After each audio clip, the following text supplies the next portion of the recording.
Meus amigos, aqui estou de volta conversando com você. É um prazer, uma honra estar em contato com você. E eu já lhe faço um pedido. Se gostar desse vídeo, dá um like. Se gostar muito e não for inscrito no meu canal, inscreva no canal José Neumann de Pinto. Você vai sempre receber vídeos desse tom com que eu faço isso aqui, né? E esse vídeo aqui vai tratar do caso mais urgente da República de Banânia, no Brasil, né? É o caso da prisão do ex-presidente da República, Fernando Collor de Mello, o primeiro presidente eleito de forma direta depois da saída da ditadura militar. Collor foi eleito como caçador de marajás e foi levado a impeachment, né, por prática daquilo que ele mais combatia, a corrupção. Ele era o caçador de marajás, lembra?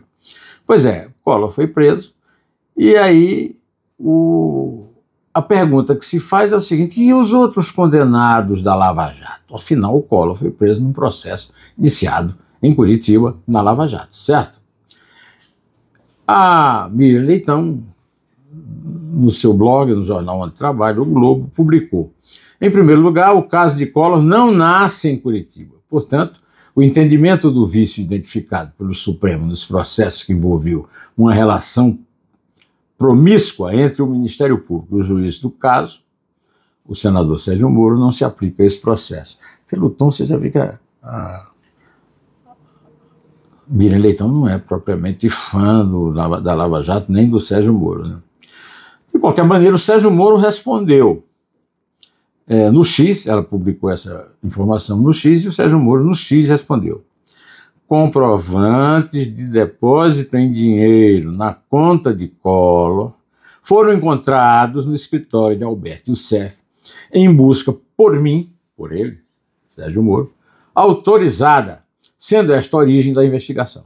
Não procede, portanto, sua afirmação de que o caso não tem relação com o trabalho de Curitiba, ele comentou. Só que o Mário Sabino bem que avisou, né? Vem o Sérgio Moro e estraga o prazer dos jornalistas prestativos. Mas não foi só o Sérgio Moro, não.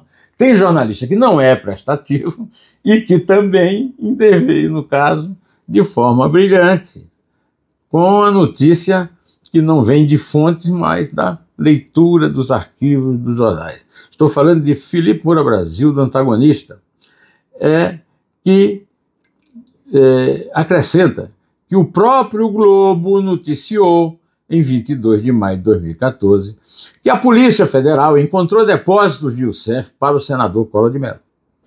Como dizia a reportagem, Moro informou o ministro Teori Zavascki, então relator da Lava Jato no STF, sobre os comprovantes encontrados durante busca e apreensão de força-tarefa feita em março daquele ano no escritório do Doleiro. Segundo o relatório da Polícia Federal ao então juiz de Curitiba, R$50 mil foram depositados para Collor em 8 pagamentos fracionados realizados em fevereiro, março e maio de 2013. Como sabemos, isso aí chegou a R$20 milhões, né? Uma propina de R$20 milhões. Acontece que, segundo o Felipe Moura Brasil, continua no seu texto, que eu recomendo a leitura, você procura lá no Antagonista que você achará, a fonte, entre aspas, destacou ainda que no processo do ex-presidente, o peso dos delatores foi muito pequeno. Oh, não diga, muito pequeno o peso da delação. O que diferencia esse caso dos demais. Pelo ainda deduz-se que as alegações anteriores colhidas na matéria também vieram da fonte, entre aspas, o que é bastante curioso. Uma fonte, entre aspas, que emplaca supostas análises de forma anônima e sem cargo identificado, em vez de fornecer informação a ser checada pela calunista, inclusive nos arquivos do Jornal de Trabalho. Na condição de colega, tanto da Miriam Leitão quanto do Moura Brasil, eu quero explicar essa noção de fonte. O que é fonte? Fonte é quem dá informação para o jornalista. Qualquer pessoa que informa qualquer coisa é jornalista. Tem fonte que não quer ser revelada. Qual é o seu nome? Para não ter problemas. Essa fonte dá a informação. E aí, a semelhança dos delatores premiados, as fontes têm as suas informações checadas e rechecadas. Parece que não é o caso, porque até agora eu não vi nenhuma resposta da colega ao juiz, né? De qualquer maneira,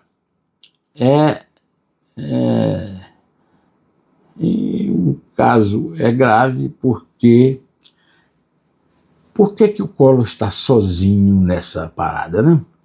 O próprio Lula não era acusado e não foi processado em várias instâncias, em 4 instâncias, inclusive pelo Supremo Tribunal Federal, e depois foi liberado por causa desse processo que ela se refere, explicando a questão da relação promíscua entre o Ministério Público e o juiz do caso, que é bastante duvidosa, mas vamos levar em conta que não é duvidosa. A verdade é que o caso processou e condenou muita gente. Por que esses processos também não foram retomados, né? É bom lembrar que nesse texto aqui do Moura Brasil está bem relacionado que o próprio Lula e depois a Dilma deram ao Collor a condição de uma espécie de controlador da distribuidora da Petrobras, que depois, inclusive, foi privatizada, né? Mas antes de ser privatizada, o Collor exercia o poder lá e recebia, por isso, propina nas mãos do seu ex-ministro, o granfino lá do Rio, Pedro Paulo Leone Ramos. Isso tudo é detalhado de uma forma tal que dá a essa narrativa do Felipe Moura Brasil uma credibilidade enorme. Diante disso tudo, eu fico perguntando o seguinte: quantos dos condenados da Lava Jato extinta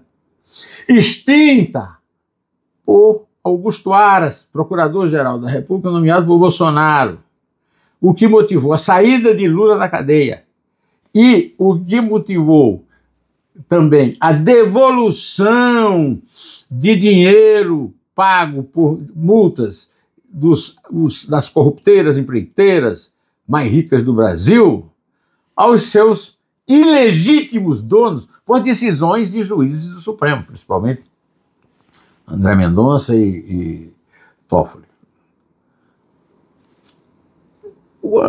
Quantos dos condenados pela Lava Jato estão em Roma chorando e pedindo perdão nas exéquias do Papa, acompanhando Lula e Janja, hein? Incluindo os próprios, né? Pois é uma pergunta que não foi respondida pela fonte de Miriam Leitão. Aliás, uma fonte que eu não sei em que praça que foi encontrada, né? De qualquer maneira, fica aqui a questão. Se o Moro está certo, cadê os outros? Se o Moro está errado, o que é que explica que o Collor não possa gozar das benesses que o Supremo atual, incluindo Alexandre de Moraes, propiciaram aos antigos corruptos e corruptores réus da Lava Jato? É uma pergunta, acho que não deve ser muito difícil. Quem sabe a própria fonte não tenha a resposta. Já que eu não tenho acesso a esse tipo de fonte, e quando eu tenho fonte, eu procuro sempre confirmar o que a fonte me transmitiu. Eu vou ficando por aqui, direto ao assunto, em pé.